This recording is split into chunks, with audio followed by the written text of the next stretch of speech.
Madaling madistract o hindi makatulog dahil sa ingay?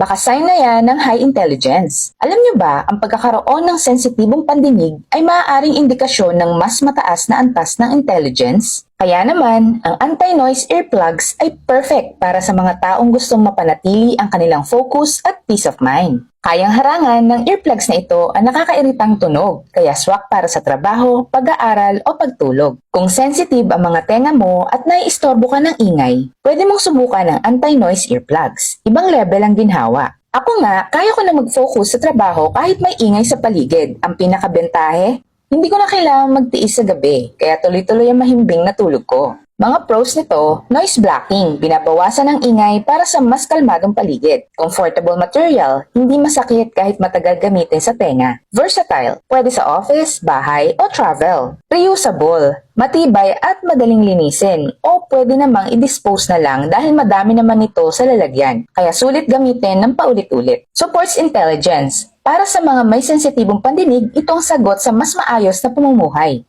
Ang tanging cons na nakikita ko, dahil matutuwa ka sa resulta, mag-i-stuck ka pa nito. Kung ang pagiging sensitive sa ingay ay sign ng high intelligence, hindi ba dapat bigyan mo ang sarili mo ng paraan para ma-enjoy ang tahimik na kapaligiran? Para sa mas tahimik, focus at relax na buhay. Subukan na ang anti-noise earplug. Sulit ang investment mo dito.